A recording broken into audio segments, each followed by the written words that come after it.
Felly dwi'n meddwl, nhw'n ni ddechrau. I think we'll get started and hopefully we'll be joined with more as we get along. Felly, pnawn da a croeso cynnes i gyfarfod ganolfan ymchwil heneiddio dementia. Good afternoon to you all and a very warm welcome to the Centre of Ageing and Dementia Research Seminar Series. I'm Catherine Hare-Jones and a Dementia Lecturer at Bangor University and a member of the CADR team. Lle ni ddod at yn gilydd fel cymuned ydy hwn heddiw, a lle i rannu gwybodaeth ac adnoddau neu gofyn am gyngor. Dyn ni hefyd yn defnyddio, fel welwch chi ar y sgrin, hashnod Dementia yn Gymraeg neu Dementia in Welsh. Os ydych chi yn defnyddio trydar, fyswn ni wrth yn boddus o'ch chi'n defnyddio'r ddau neges yma hefyd efo'ch ymatebion neu rhywbeth sy'n ysbrydoli chi o'r cyfarfod heddiw. Felly, fel o'n i'n egluro, Dr Catherine Hare-Jones ydw i a fi sydd efo'r fraint i hwyluso'r cyfarfod heddiw. Dwi'n ddarlithydd y Brifysgol Bangor a mae gennym ni gwrs ôl radd yn dementia yno a fyddan ni rhannu linc iddo fe i chi gael gwybod bach mwy wedyn. Yn bersonol, mae cydweithio efo bobl sydd efo profiad o diagnosis o dementia neu cynnig gofal yn cynyddu'n dealltwriaeth ni fel addysgwyr ac ymchwilwyr. A un o'r ffyrdd da ni wedi bod yn gwneud hyn dros y blynyddoedd dwytha ydy'r grŵp caban. Mae yna adnoddau wedi'w datblygu a mae hein wedi cael ei rhannu'n defnyddio'r hashnod a mi fyddai roid mwy yn y chat heddiw. Cofiwch gysylltu efo ni, byddwn ni roid y manylion cyswllt i chi hefyd, a mi fydd yr holl recordiad ar gael ar safle we CADR ar ôl hyn, a cyfle i chi yn di-weld yr adnoddau. Mae'r CADR chydig o gyflwyniad i chi pwy ydy CADR.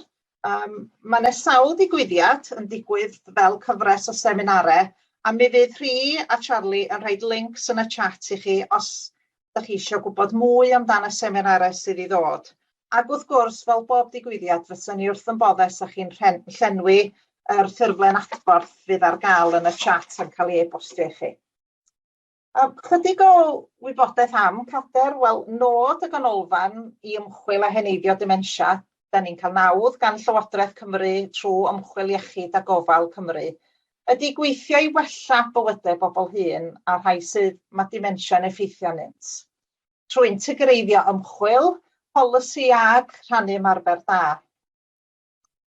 Rydyn ni'n gwneud hyn trwy ddatblygu ymchwil hefo bobl, felly gobeithio byddwch chi'n rhan o'r broses yma heddiw mewn cyfnod o saib gawni yn y siarad. Byddwn ni hefyd yn gweithio i gynnal gweithdai, seminarau a chynadleddau. A chydig o'r digwyddiadau sydd ar y gweill gan CADR ydy ar y 10fed o Chwefror, mi fydd y cynadledd blynyddol ar y we, a mi gowch chi gyfle i gofrestru ar hwnnw, lle fyddwn ni'n sôn am beth sydd yn gwneud amgylchedd yn gyfeillgar i bobl hŷn, neu wrth ni fynd yn hŷn, ac pethau pwysig fel y menopos. Yn mis Mawrth, mae gennym ni digwyddiad tebyg iawn i hwn lle fyddwn ni rhannu gwybodaeth am y cydweithio sydd wedi bod rhwng y Gymdeithas Alzheimer's ac yr elusen Cruise i hyfforddi gwirfoddolwyr i reid cymorth cwnsela emosiynol i bobl ar ôl diagnosis o dementia. Felly, pwy sydd yma heddiw? Gallwn ni weld pwy sydd wedi cyrraedd. Wel, da ni bron ar y cant, mae yna 98 yn y stafell. Ac ar ni ofyn i chi gwblhau ffurflen, os ydych chi'n cofio, oedd yn deithio ni chydig amdano chi. Ac o rhaid nes i wedi gyrru'r ffurflen i fewn, mae croeso chi dal enwi'r ffurflen, mae o'n y chat i chi rwan. Mae'r mwyafrif yn rhugl yn y Gymraeg, ond mae gennym ni ystod eang a da ni'n croesawu pawb i fewn i'r ystafell yma heddiw, beth bynnag eich ymwybyddiaeth o'r iaith Gymraeg, diddordeb neu gallu. Pan buon ni ofyn i chi be fysa gorau gennych chi os oes gennych chi angen gofal, mi oedd y mwyafrif yn deud fysa nhw'n hoffi chydig o'r ddau neu yn y Gymraeg. Felly mae hynna'n ddefnyddiol iawn i ni fel siaradwyr i wybod pwy ydy'n cynulleidfa ni heddiw. Byddwn ni hefyd yn gofyn i chi rannu eich barn trwy ddefnyddio linc tebyg i'r ffurflen yna nes ymlaen. Nawn ni egluro mwy i chi nes ymlaen. Felly, diolch i chi am lenwi hynna. Chydig o eiriau rwan i jyst meddwl pam bod ni wedi trefnu digwyddiad o'r fath. Cyn i ni symud ymlaen i'n 6 siaradwr gwych fydd gyda ni ar eich cyfer. Mae cyfathrebu mewn iaith lle dydych chi ddim yn defnyddio mor aml yn gallu bod yn heriol ar adegau, a chan bod dementia yn effeithio ar allu unigolion i brosesu gwybodaeth a chyfathrebu, mae'n hanfodol i bod ni'n sicrhau bod pawb yn cael y cyfle i gyfathrebu ar ei orau. 20 mlynedd yn ôl, gofynnwyd i 31 o siaradwyr Cymraeg oedd wedi derbyn diagnosis o dementia i gwblhau fersiwn Saesneg a fersiwn Cymraeg o brawf gwybyddol yr MMSE. Fel bellwch chi ddychmygu, roedd y mwyafrif 81% ohonyn nhw yn danos canlyniadau gwahanol yn ddibynnol ar yr iaith oedden nhw wedi defnyddio i'r ffurflen. 10 mlynedd yn ddiweddarach i'r ymchwil yma, mi ddoeth y mesur y Gymraeg i roi statws swyddogol i'r Gymraeg yng Nghymru yn 2011. Ac yn deud yn glir, ni cheir trin y Gymraeg yn llai ffafriol na'r Saesneg. Yn 2014, mi nath Iechyd Cyhoeddus Cymru wneud archwiliad o'r gwasanaethau clinig cof, asesu cof, ac yn siomedig iawn oedd clywed bod asesiadau yn y Gymraeg fel arfer yn cael i'w cynnig trwy gydweithwyr oedd yn gweithio mewn gwasanaethau eraill. Tybed ydy hyn yn dal i ddigwydd heddiw. Gwch chi glywed mwy am asesiadau a chyfeithiadau gan Hannah Catherine nes ymlaen heddiw. Yn yr un cyfnod yn 2012, lansiodd Llywodraeth Cymru fframwaith strategol yr enw Mwy Nag Eiriau. A'r nod oedd cynyddu chryfhau'r ddarpariaeth gwasanaeth Cymraeg o fewn y sectorau iechyd, gofal cymdeithasol a gwasanaethau cymdeithasol yng Nghymru. Roedd hyn yn cynnig yr egwyddor o'r cynnig rhagweithiol, sydd yn ei hanfod yn golygu darparu gwasanaeth yn Gymraeg heb bod rywun yn gofod gofyn amdano.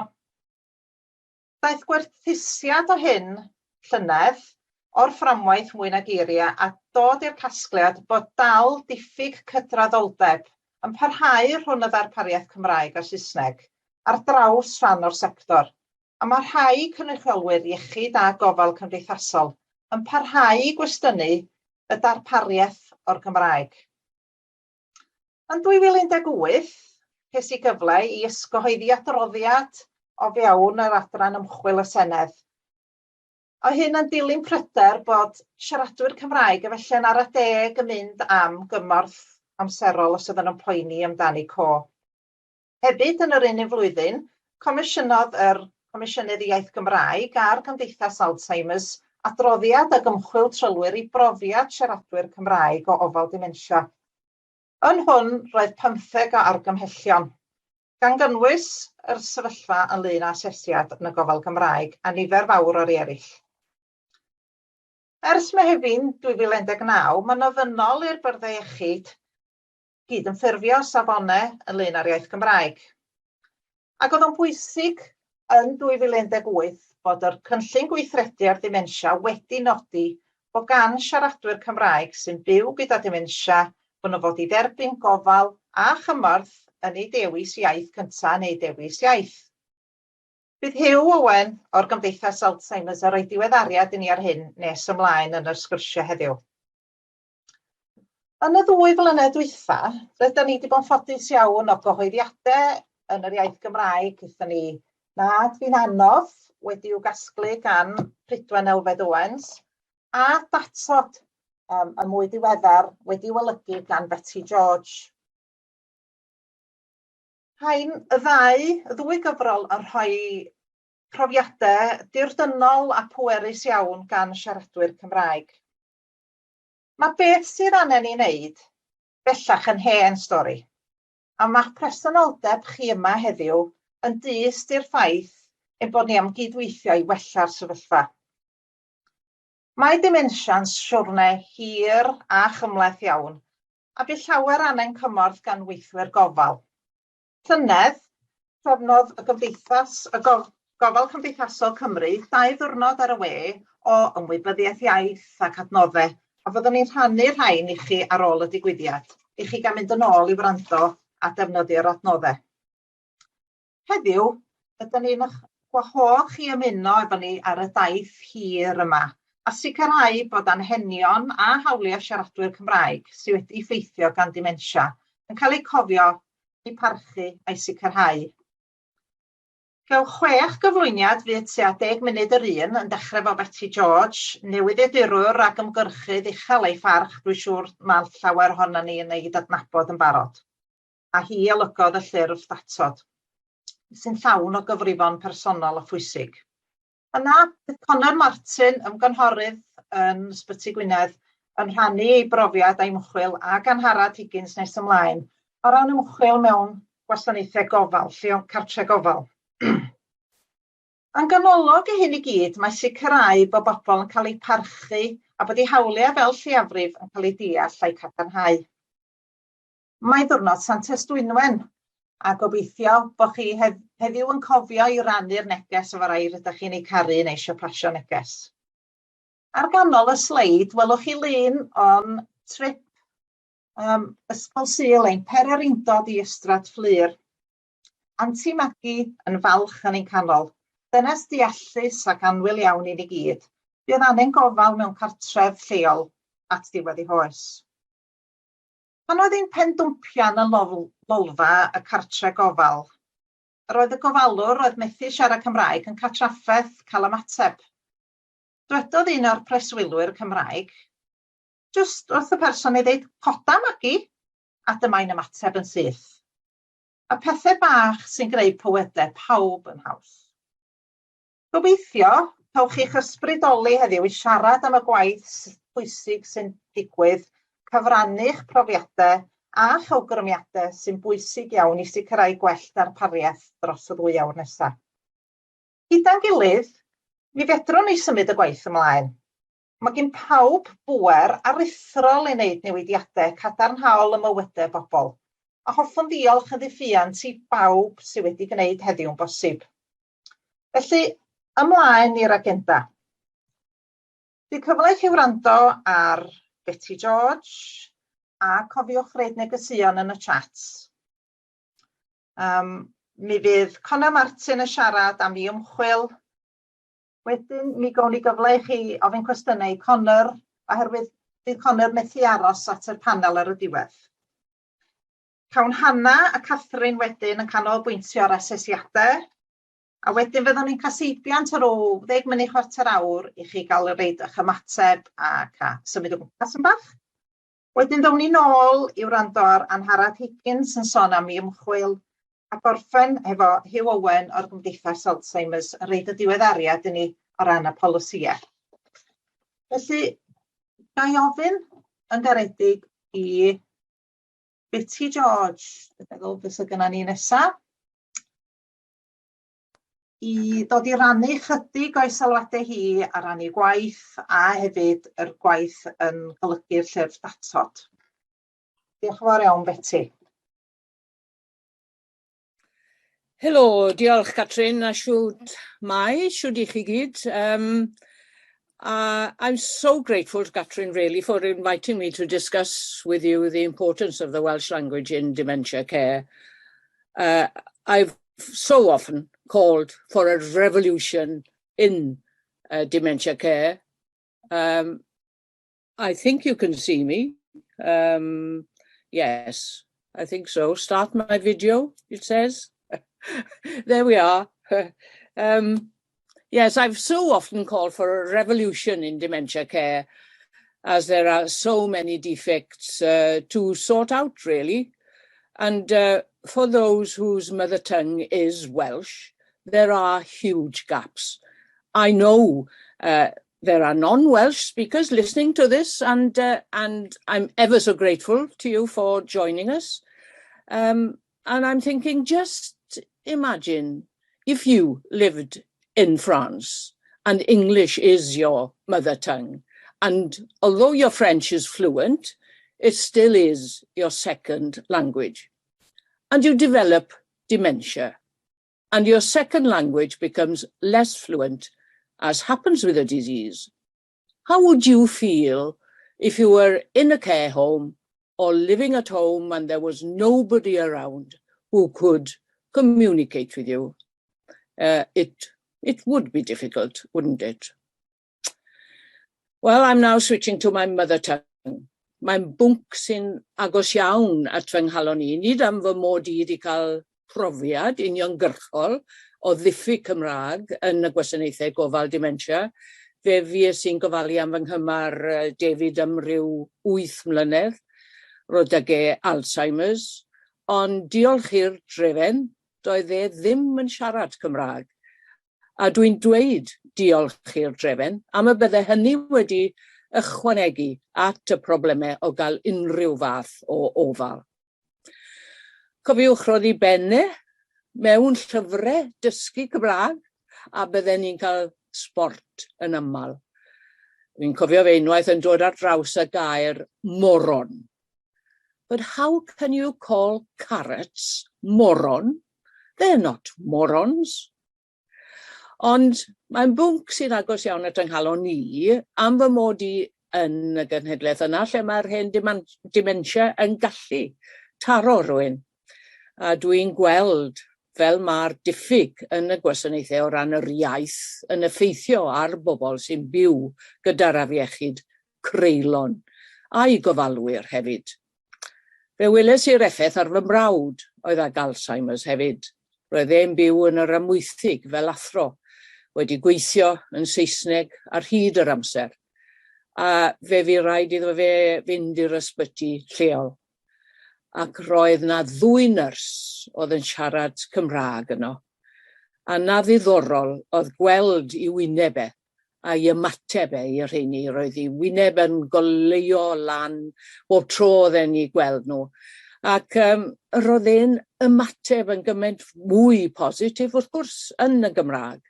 Ac roedd hynny yn gwneud gwaith y nyrsys gymaint haws hefyd. Nawr dwi'n credu bod rheini sy'n siarad un iaith yn unig yn ei chael yn anodd i ddeall y sefyllfa. Y duedd ar ran y rheini sydd ddim yn siarad Cymraeg i'w meddwl, well, they all speak English anyway. Wel na, dyw hynny ddim yn wir. Gyda phlant bach sy'n cael ei magu yn y Gymraeg ac yn achos y rheini sy'n â dementia ac sydd wedi colli i Saesneg. A hyd yn oed wedyn, os nad ydyn nhw wedi colli i Saesneg, ac os ydyn nhw'n siarad y 2 iaith, a ydyn nhw'n fwy cyffyrddus yn un ohonyn nhw. A dweud y gwir, dwi'r enghraifft yn fwy cyffyrddus yn siarad Cymraeg. A pha mor bwysig yw'r iaith pan mae'r profion yna yn cael ei wneud i asesu os oes gan y person dementia neu beidio. Fe gewch chi glywed mwy am hynny yn y man. Ond dwi'n gwybod am un fenyw yn ei 90au a gafodd y profion yn Saesneg a doedd hi ddim yn gallu ateb un ohonyn nhw. Ac fe ofynnodd i merch i'r un oedd yn gwneud y profion, ac roedd hi'n siarad Cymraeg, treiwch nhw'n Gymraeg, ac fe nath, ac fe atebodd nhw'n iawn, bron i gyd. A nid yr iaith yn unig, ond yr ochr ddiwylliannol hefyd. Wythnos diwethaf fe glywes i am un yn 80au yn cael y brawf asesu yma. A roedd e'n anodd iddi hi hefyd, gan mai Cymraeg oedd ei iaith bob dydd ac roedd y profion ma'n Saesneg. A roedd ei merch gyda hi yn yr asesiad, a oedd hi'n grac. Wrth gwrs, mae yn Saesneg oedd y profion yma. Ac un o'r cwestiynau oedd, when was J.F. Kennedy killed? Wel, rhaid ohonoch chi all ateb y cwestiwn yna fel yna. Heb rybydd, o rhaid i fi edrych y lan. Dwi mor falch bod yn Llywodraeth ni nawr wedi gwrando ar ddadleuon Catrin Hedd, a'i bod nawr am weld pob bwrdd iechyd yn gwneud yn siŵr bod yr asesiadau yma ar gael yn Gymraeg. Ac fe fydd yr asesiadau yma yn ystyried yr ochr ddiwylliannol hefyd. Mae rhai Saesneg yn gwyro i'r hyn sy'n addas ar gyfer y rheini sy'n byw yn Lloegr, ac mae diwylliant nhw yn wahanol. Dwi wedi gwneud sawl rhaglen radio theledu ar dementia dros y blynyddoedd, a dwi'n cofio mynd i recordio côr i bobl a dementia, a hynny yn un o'n ardaloedd mwyaf Cymreig ni. Ond un o Loegr oedd yn Arwen, roedd hi wedi symud i fyw i'r ardal, ac fel sy'n aml yn digwydd, am wneud rhywbeth yn y gymuned a chwarae teg iddi am ddechrau côr. Ond roedd y caneuon i gyd bron yn Saesneg, a llawer ohonyn nhw'n ganeuon o'r rhyfel byd cynta a'r ail rhyfel byd. A dim ond un siaradwr Cymraeg oedd wedi ymuno â'r côr, a doedd yr arweinydd ddim yn deall pam. Tan i fi ddweud wrthi, nad oedd ganddi ddigon o emynau a chaneuon Cymraeg yn y repertoire. Ar un i'r Cymru Cymraeg ddim yn rhyw lico cwyno ta beth ydyn ni. Mae yna gymaint o gynadleddau a chyfarfodydd yn siarad a thrafod y diffygion yn y gwasanaethau gofal dementia. Ond ychydig iawn o siaradwyr Cymraeg sy'n cymryd rhan yn yr rheini, am ei bod, fel arfer, yn cael ei cynnal yn Saesneg. A dwi'n meddwl am y canoedd o bobl sy'n â dementia a'i gofalwyr yn byw yng nghefn gwlad Cymru, yn ardaloedd Cymraeg ni, a sy'n rhaid iddyn nhw fod yng nghefn gwlad Cymru, wrth gwrs, allan nhw fod yng Nghwm Dawen, neu yng Nghwm Gwendraeth, neu hyd yn oed Caerdydd, neu yng Ngwent y dyddiau yma. Ble mae eu lleisiau nhw i'w clywed? Fe gynhaliodd CADR, gynhadledd yn Aberystwyth, gan obeithio denu'r siaradwyr Cymraeg yn yr ardal a'r sir Ceredigion, wrth gwrs, i drafod y gwasanaethau, a sut y gallen nhw wella. Allen ni gyfri ar un llaw faint o siaradwyr Cymraeg ddaeth. A dwi'n meddwl, petai'r gynhadledd honno wedi cael ei threfnu a'i chynnal yn Gymraeg, y bydden nhw wedi dod. Dyn a wyr bod angen iddyn nhw godi eu lleisiau. Dyna pam yn neidiais i at y cyfle a gynigiodd gwasg y olygfa i fi i olygu cyfrol ar dementia sy'n cynnwys profiadau pobl o dementia, a dyma fe datod, os ydych chi'n lle weld e. Ac mae un yn arbennig wedi croesawu'r cyfle i sgrifennu am ei phrofiad hi. Mae hi'n byw yng nghefn gwlad ac yn gofalu am ei gŵr sy'n â dementia liwbod hi. A mae rhaid i fi gyfadde dwi'n yn nagrau bob tro dwi'n darllen y benod yna.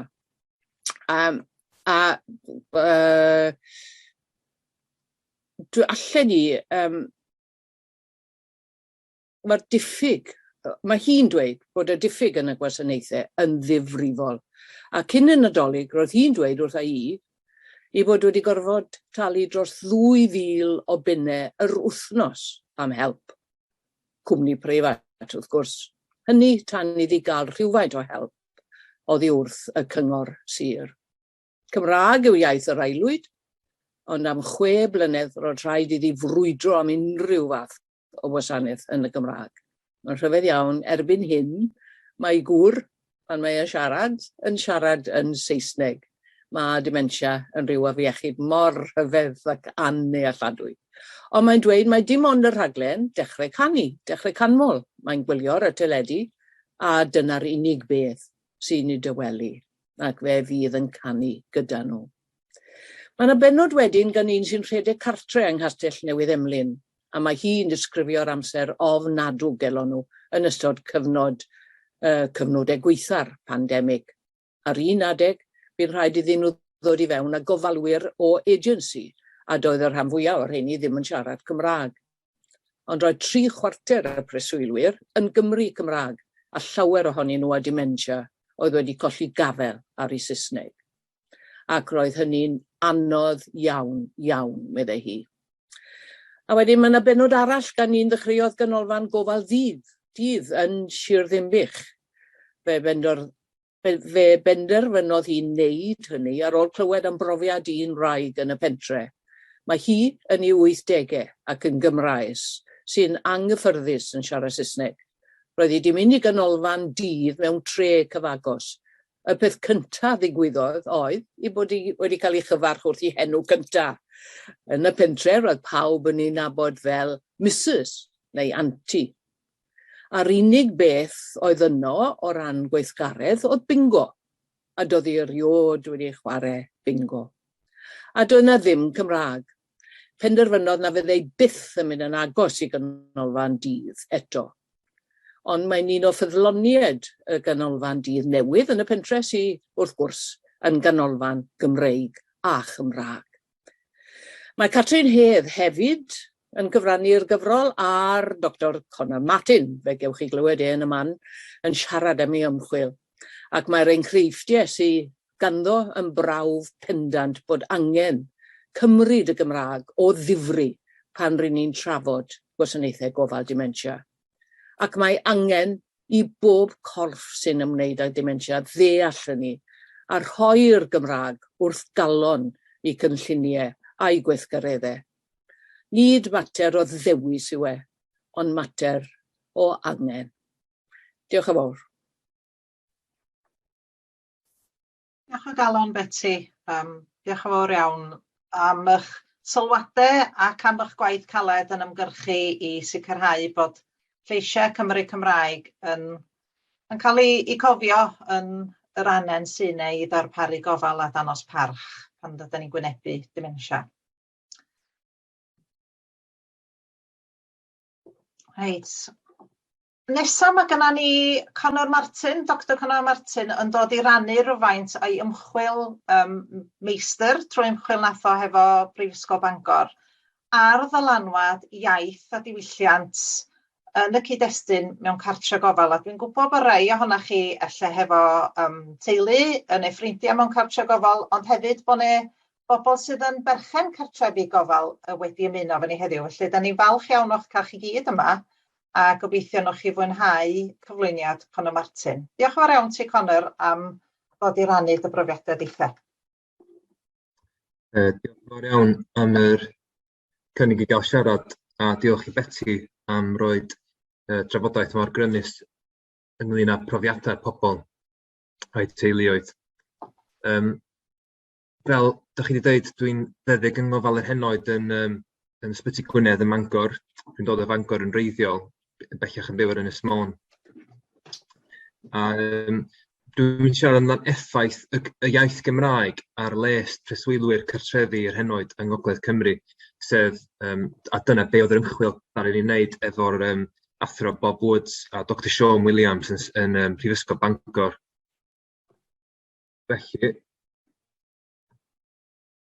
yn gwybod yn 2015 bod na dros 800,000 o bobl yn y Ddeyrnas Unedig efo dementia, gan amgymgyfri fod na rhyw 45,000 yng Nghymru, ac yn amcamgryfydd yn bellach fod na rhyw drydydd o'r rheini yn siaradwyr Cymraeg. A da ni hefyd yn gwybod mai colliad iaith ydy un o'r nodweddion mwyaf clwyfus dementia, sy'n gallu achosi anhawster canfod geiriau, diriwiad mewn rhugylder iaith, enwi pethau a dealltwriaeth o iaith.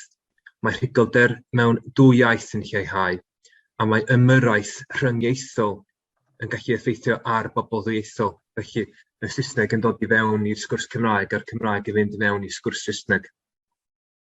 Mae hynny'n arwain iddyn ni ofyn, os mae Saesneg yw prif iaith amgylchedd gofal, beth ydy'r effaith ar breswylwyr iaith Cymraeg sydd wedi colli eu gallu i siarad Saesneg yn effeithiol? Be ydy'r effaith os ydy'r diwylliant gofal hefyd yn ddi-Gymraeg? Ychydig iawn o ymchwil gwyddonol sydd yna am y Gymraeg a dementia, ac yn ymhellach mae'n anodd iawn i cymharu ar draws y byd, oherwydd mae'r Cymry Cymraeg yn bobl yn lleiafrif ieithyddol a diwylliannol o fewn eu cynefin eu hunain, sydd yn rhywbeth weddol prin ar draws y byd. Un cymhariaeth ydy llwyth y Sami yn Norwy, sydd yn bobl sy'n byw yn eu cynefin eu hunain yng Ngogledd Norwy, ond efo diwylliant a iaith eu hunain. Felly, yn cwestiwn adolygiad llenyddiaeth ni oedd, beth sydd i wybod o'r llenyddiaeth sydd yn bodoli ynglyn â diwylliant a iaith mewn perthynas a gofal dementia mewn cartrefi preswyl, a be ydy'r goblygiadau ar gyfer lles y bobl yna.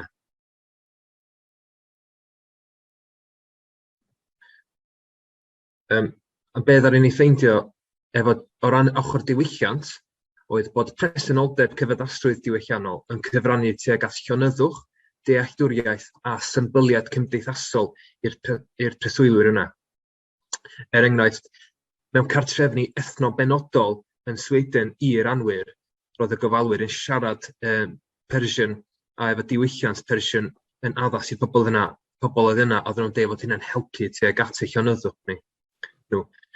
Oedden nhw'n ffeindio bod diffyg cyfeddasrwydd diwylliannol yn gallu cyfrannu tuag anhapusrwydd ac unigedd. A un enghraifft o hynny oedd papur oedd yn trafod y Sami yn Norwy a ddwy ddynes yn byw mewn cartref preswyl.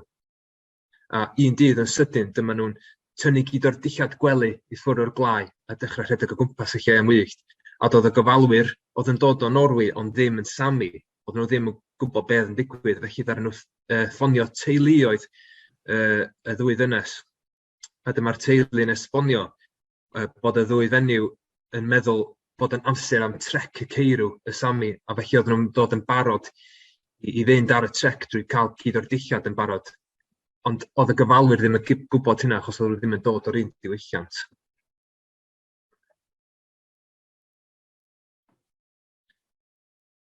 Ddaru'r adolygiad llenyddiaeth ffeindio bod cyfeddasrwydd ieithyddol yn cyfrannu tuag at dealltwriaeth, symboliad cymdeithasol ac hapusrwydd yn yr amgylchedd gofal. A un enghraifft o hynny oedd cartrefi ethnopenodol yn Awstralia ar gyfer pobl Eidaleg neu Groegaidd. Os oedden nhw'n cael pobl o'i cwmpas nhw oedd yn gallu siarad iaith eu hunan, oedd yna llai o bresgripsiwn o meddyginiaethau gwrth-psychotig ar gyfer y pobl yna i gymharu efo'r un fath o bobl oedd mewn cartrefi arferol yn Awstralia heb yr elfen ieithyddol pwysig yna. Ddaru'r adolygiad hefyd ffeindio fod diffyg cyfeddasrwydd ieithyddol yn cyfrannu tuag at camddealltwriaeth, gofal am priodol, unigedd ac anhapusrwydd i bobl mewn cartrefi preswyl. Un enghraifft mewn un papur, siaradwr Farsi yn Sweden yn methu cael y gofal priodol oedd nhw angen achos oedd oedd y person ddim yn gallu esbonio beth nhw isio a oedd y gofalwyr ddim yn gallu esbonio i'r person beth nhw isio nhw wneud. Enghraifft mewn papur arall, rhywun o Latvia yn byw yn Australia yn dweud I sit down on my lady, sef y gofalwr, who comes with me, and she said, why didn't you speak? My mind keeps going up and around, and I really don't know what to do with her because she is different. She does not speak in our language. A felly oedd y ddynes yn anhapus ac yn unig. O ran y Gymraeg, da ni'n gwybod bod yna ddiffyg o dystiolaeth gwyddonol yn y maes ynglyn â dementia. Ond da ni yn gwybod ar ôl adroddiad Comisiynydd y Gymraeg gyda Alzheimer's Society Cymru yn y 2010au fod nhw wedi ffeindio mai yn aml ystyriaeth ychwanegol ydy'r Gymraeg i gofal dementia. A oedden nhw'n dweud bod cynnig gwasanaethau yn yr iaith sy'n dod yn naturiol i rywun yn angen clinigol sylfaenol yn hytrach na yn angen ychwanegol. Felly, yn cam nesaf ni, oedd mynd ymlaen i wneud ymchwil ein hunain drwy edrych ar effaith iaith a diwylliant ar les preswylwyr Cymraeg, rhan fwyaf nhw efo dementia. Da'n ni ddewis 2 cartref preswyl cyngor, un mewn ardal Cymraeg iawn, lle oedd y gyd o'r rhan fwyaf o'r preswylwyr a'r staff yn siarad Cymraeg, a un mewn ardal ddwyieithog, lle oedd lot o'r preswylwyr yn Gymraeg, ond ddim hynna faint o'r staff yn gallu siarad Cymraeg. Ymchwil ansoddol oedd hwn oedd yn edrych ar brofiadau pobl yn hytrach na trio mesur neu ffeindio allan y data tu ôl i'r sefyllfa.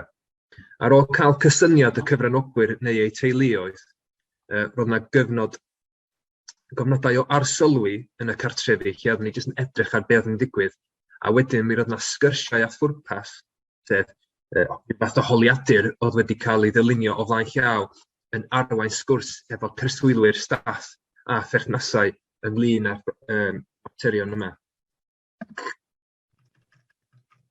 A be ddaru ni ffeindio oedd bod cyfeddasrwydd ieithyddol yn bwysig iawn i les preswylwyr Cymraeg, gan achosi cyfarwyddder a cartrefwch, sef y peth mwyaf pwysig nath ddod allan o'r ymchwil, gofal priodol a dealltwriaeth, hapusrwydd a llonyddwch a symboliad cymdeithasol.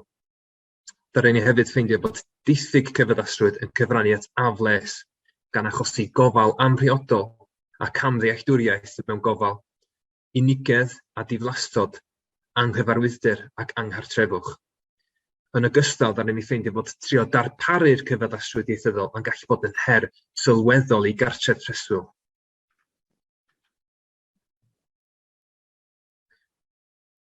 Mynd i fynd trwy chydig o enghreifftiau o ran yr ochr cyfarwyddder a cartrefwch ar gyfer preswylwyr.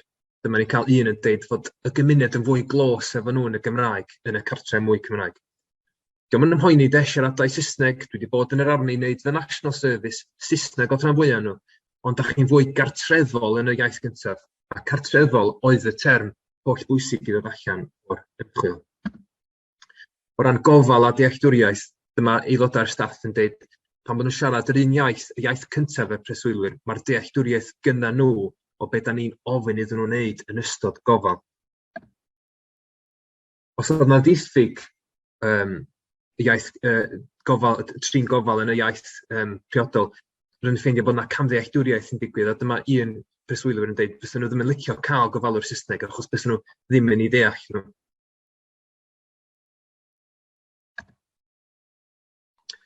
Wedyn o ran unigedd a diflastod oherwydd diffyg y cyfaddasrwydd ieithyddol.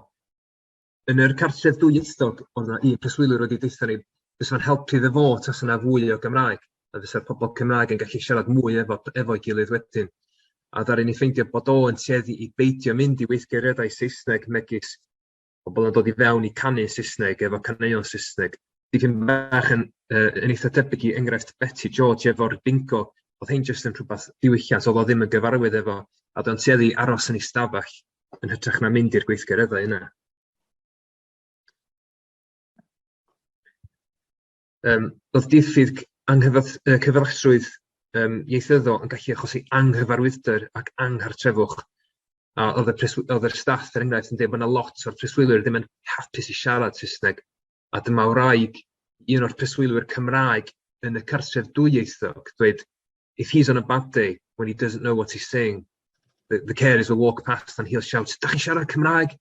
Yn y foment yna, mae o'n chwilio amdan rhywun i rannu ei brofiad efo yn y Gymraeg. Fel dwi wedi dweud, mae darparu cyfaddasrwydd yn her mawr i'r cartref preswyl, a di hyn ddim oherwydd anffafriaeth neu unrhyw deimlad yn erbyn y Gymraeg, ond mwy oherwydd o logistig. Er enghraifft o gofalu bod aelod Cymraeg ar shifft ar unrhyw bryd, a dwi'n meddwl bod yn anodd iawn i recriwtio pobl i'r proffesiwn yma i ddechrau efo heb sôn am bobl gyda sgiliau ychwanegol megis Cymraeg. Dyma rheolwr yn yr cartref dwyieithog deud i fi fod tasa anghenion rhywun yn dod yn fwy ddwys ac angen cartref preswyl EMI, fysa'n anodd iawn i ffeindio un efo digon o Gymraeg ynddo fo. Oedd yr un agosa rhyw 12 milltir i ffwrdd, a ddara hi ddeud yn y tref yna bod na ddim Cymraeg o gwbl, felly fysa chi ddim yn cael staff Cymraeg ar gyfer pobl efo anghenion dwys. A wedyn, mae'n anodd i'r cartre hefyd darparu'r gweithgareddau, mae pob preswylwyr efo iaith neu diwylliant gwahanol efo, felly mae hynna'n her ychwanegol. Mae hefyd yn broblem o ran hyfforddiant ar lefel y cartref, y cyngor ac y Senedd. Mae angen ei mwy ar bob lefel, ond mae'n anodd i'r gofalwyr ffeindio'r amser i gael y hyfforddiant i ddysgu Cymraeg. A hefyd i fod yn onest efo chi, does ddim hyn am faint o diddordeb efo fyny, achos mae pawb yn brysur yn trio cael trwy bob shifft gwrs.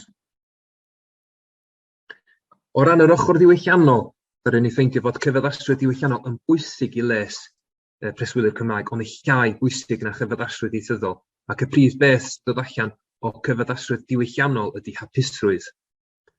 Mae diffyg cyfaddasrwydd diwylliannol yn cyfraniaeth afles, ond eto yn llai na diffyg cyfaddasrwydd ieithyddol. Mae'n gallu arwain tuag at unigedd a diflastod ac weithiau gwrthdrawiad diwylliannol rhwng preswylwyr a gofalwyr a weithiau hiliaeth, yn enwedig os di rhywun yn dod o dras gwahanol. Mae deall cyfaddasrwydd diwylliannol yn fwy anodd achos mae yna gorgyffyrddiad gyda iaith a gorgyffyrddiad rhwng diwylliannau. Er enghraifft, yn amlwg mae yna gorgyffyrddiad rhwng diwylliannau Cymraeg a Saesneg. Felly mae deall y thema yn anodd. Ond mae o'n bodoli. Mae darparu'r cyfaddasrwydd diwylliannol eto'n her, ond yn llai o her na gyda iaith. Felly, o gamu ymlaen, dwi'n meddwl, i ddechrau efo, yn amlwg, mae angen codi ymwybyddiaeth fel da ni'n gwneud heddiw efo'r problemau yma. Dwi'n meddwl fysa'n ddefnyddio lawn i gallu gweithio lawn llaw gyda Comisiynydd i'r Iaith i drio edrych tuag at gwella'r sefyllfa, a hefyd mae'n bwysig iawn i gweithio gyda'i teuluoedd i ddysgu amdani profiadau nhw a sut fysa nhw'n gallu cael y help maen nhw angen i ddarparu'r cyfadoswydd mae pobl angen. I grynhoi, mae iaith a diwylliant yn bwysig iawn mewn dementia o gofal. Ac y peth mwyaf pwysig ydy mae'n neud i bobl teimlo yn gartrefol yn yr ymgylchedd maen nhw yn, os maen nhw'n gallu cael siarad iaith eu hunan a cael trafod diwylliant eu hunan yn yr ymgylchedd yna. Da ni'n gwybod na ddiffyg o ymchwil yn methaeth y Gymraeg, a da ni hefyd yn gweld bod effeithio newid yn anodd ond mae'n rhaid trio, a nid oherwydd anffafriaeth yn erbyn y Gymraeg, ond y logistig o trio gwthio'r newidiadau yma drwy. A fyd, hapus gymryd unrhyw gwestiynau rwan os oes na di. Diolch yn fawr iawn i ti, Conor. Dwi'n gwerthfawrogi, wyt ti wedi gorfod crynhoi mewn chydig funudau ymchwil trylwyr hirfaeth sydd wedi cymryd llafur cariad, felly dwi'n gwerthfawrogi. Dydy o ddim yn beth hawdd trio crynhoi ac egluro'r gwaith manwl wyt ti wedi wneud i godi'r pwnc pwysig yma sydd yn rhywbeth da ni'n ymwybodol o, ond mae'n diffyg ymchwil yn bendant yn y maes, felly diolch yn fawr iawn i chdi. Os yna unrhyw gwestiynau, sa'n ni wedi got any questions yn y chat o gwbl? Sa'n ni questions i Conor yn y chat? Neu Conor, os ti'n gweld gwestiynau am y funud y ddau nesaf, so ti'n mynd i ymateb yn y chat sydd yno? So na i ddechrau efo cwestiwn Gwerddil sy'n gofyn pa wersi mae'r gwaith ymchwil yn cynnig ar gyfer gwasanaethau cefnogi gofal yn y cartref. Dwi'n meddwl, i fod yn onest, dydyn ni ddim wedi edrych ar hynny yn benodol, ond yn amlwg mae rhaid bod mae'r un materion sylfaenol yn gallu cael ei ymarfer yn y ddau maes, yn y ddau ardal, felly mae'n holl bwysig i bobl cael gofal ieithyddol, gofal maen nhw angen adra neu mewn cartrefi preswyl yn y iaith cyntaf nhw, ac os bosib yn hefyd yn y diwylliant cyntaf nhw. Mae Clive Thomas yn gofyn sut ydy'n annog fwy o staff i datblygu eu sgiliau Cymraeg, a dwi'n llawn cydymdeimlo efo gofalwyr sydd mewn jobs anodd, dy'r tal yn amlwg a gallu bod yn well, a pa fath o incentive sy'n yna iddyn nhw datblygu sgiliau Cymraeg heblaw bod yn gallu gwella lles y preswylwyr. Wel, dwi'n meddwl ddylswn ni bod yn dilyn esiampl Canada a fod yn cynnig beth dyn ni'n galw'n bilingualism bonus ar gyfer gweithwyr sy'n dysgu Cymraeg, oherwydd maen nhw wedi, os di pobl yn gweithio'n galad i wella sgiliau ieithyddol, mi ddylen nhw cael dyle hynny cael ei gydnabod yn ariannol, a dwi'n siŵr fydd hynna'n arwain i ddechrau fo tuag at pobl yn ceisio fwy. Can Welsh Language courses be provided for staff even on basic level? Nealltwriaeth i ydy fod yn yr awdurdodau ddari fi edrych ar, mi oedd y cyngor yn cynnig cyrsiau tuag at y staff, ond mae'n bosib iawn bod yr ymwybyddiaeth jyst ddim yna i godi'r ymwybyddiaeth ar gyfer y cyrsiau. We have honest feedback on how it makes people feel when they are taken care of in Welsh. Wel, y gair oedd yn cael ei ddefnyddio drosodd oedd gan y preswylwyr oedd bod o'n neud nhw'n teimlo'n gartrefol, bod nhw'n teimlo bod yna rhywun bod nhw'n gallu siarad a bod nhw'n teimlo yn gyfforddus yn eu cwmni pan bod nhw'n cael y gofal drwy'r Cymraeg yn hytrach na yn y Saesneg. Diolch i Margaret, mae wedi dechrau rhannu link y fanau i rei sydd wedi bod yn holi am gwrs i rywun sydd eisiau dechrau dysgu Cymraeg. Mi nath Gofal Cymdeithasol Cymru reid yr sesiynau oedd Conor yn un o'r siaradwyr, ac hefyd siaradwyr eraill yn sôn am tools a tips a sut i ddysgu rei geiriau, sut i fynd eich hwmpas i, fyddwn ni rhannu hynna i bawb sydd yn dod i'r cynhadledd i chi gael gwylio hynna hefyd fel adnoddau. Gret. Wel, diolch yn fawr iawn, Conor. Dwi'n meddwl bod gan ni cael ymateb cadarnhaol iawn a diolch i bawb am ymateb yn y chat hefyd. Diolch yn galon. Felly, yn symud ymlaen rwan, fe gynna ni dwy fydd yn siarad yn benodol ynglyn â'r broses o asesu bobl pan maen nhw yn poeni am os ydy dementia'n datblygu. Mae gynna ni Hannah Thomas sydd yn ganol wneud gwaith ymchwil PhD ar y mater, Felly, ydych chi'n gweld rhywun sydd ar flaen y gad yn casglu data, ac hefyd yn chwilio am chydig bach o bobl ychwanegol ar y diwedd i helpu orffen i'w gwaith ymchwil. A wedyn fyddan ni'n mynd yn syth ymlaen wedyn i Catherine, fydd yn sôn am waith ymchwil newydd a fydd yn dilyn i fyny naturiol y waith Hannah. Felly, gai ofyn i Hannah rannu chydig o'i gwaith efo ni gyntaf. Diolch yn fawr. Prynawn da, fel oedd Catrin yn gweud, Hannah i fi'n ymgeisydd PhD yn y pedwaredd flwyddyn erbyn hyn yn yr adran seicoleg Prifysgol Abertawe. Cyn fi'n dechrau arni heddi, hoffwn i ddiolch am y cyfle yn gyntaf i rannu fy ngwaith gyda chi, sydd ar nod o gyfrannu'n sylweddol at y broses o sicrhau asesiadau niwroseicolegol yn Gymraeg. Felly, fel oedd pawb yn gwybod beth sydd i ddod, o'n i'n meddwl rhedeg drwy gynnwys yng nghyflwyniad i heddi. Felly, i ddechrau, byddai'n rhoi ychydig o gefndir i'r ymchwil pam bydd yn bwysig, beth yw bwriad y gwaith. Byddai wedyn yn trafod y methodoleg a sut mae'r pandemig wedi effeithio ar hynny. Mae'n anodd iawn wneud cyflwyniad heddi heb sôn am y pandemig, wrth gwrs. Ac i orffen wedyn, byddai'n sôn ychydig am ganlyniadau'r gwaith, neu beth yw gyda ni yn y diwedd. Felly, roi ychydig o gefndir, mae Cymru'n heneiddio ar gyfradd uwch na gwledydd eraill y Deyrnas Unedig.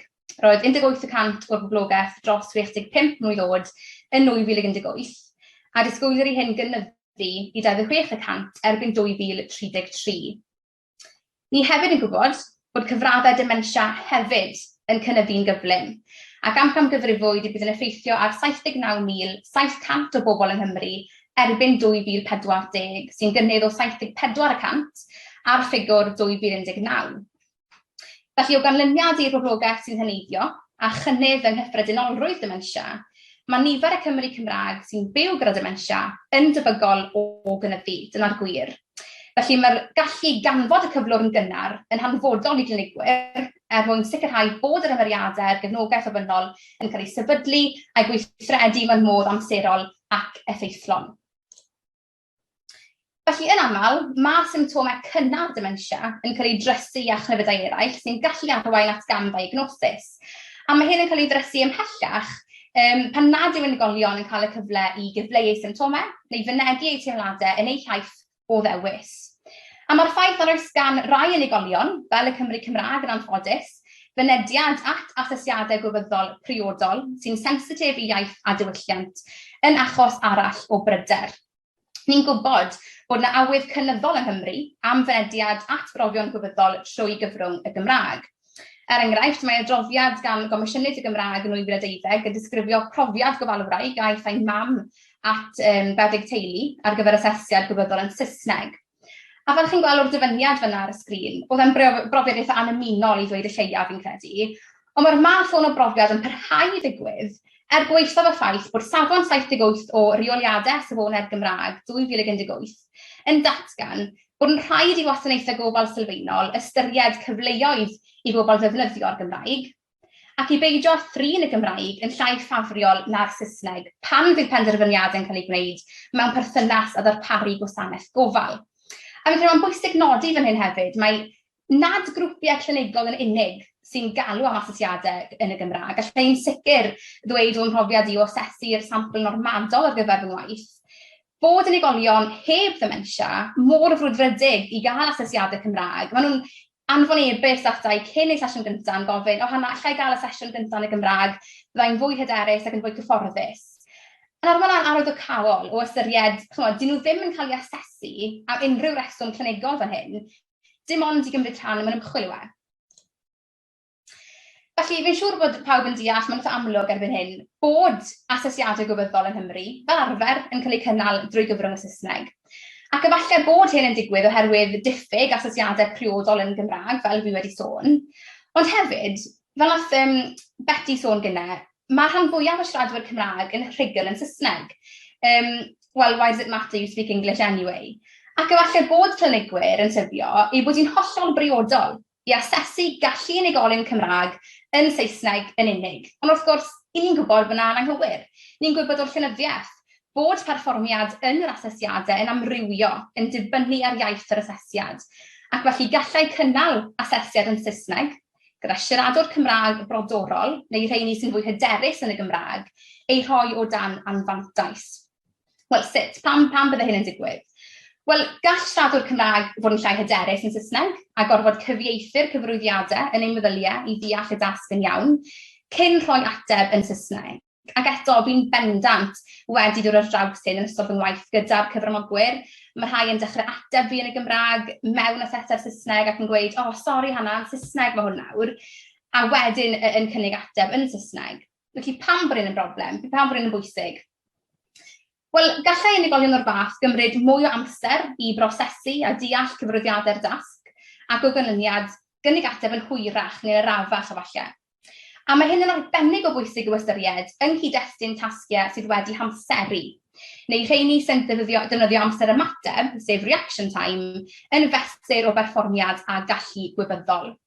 Nawr, mae canlyniad y problemau hyn yn golygu bod na risg na fydd sgoriau'r cyfranogwyr yn arwydd dibynadwy o'i perfformiad, gan amcamgyfrif ei gallu yn rhy isel o bosibl, a fel gallwch chi ddychmygu, mewn achosion eithafol, gallai hyn olygu'r gwahaniaeth rhwng sgôr normal ac anormal, neu rhwng presenoldeb neu absenoldeb nam gwybyddol posibl, gyda goblygiadau difrifol wedyn ar gyfer gofal iechyd, ymyriadau a chefnogaeth ddilynol.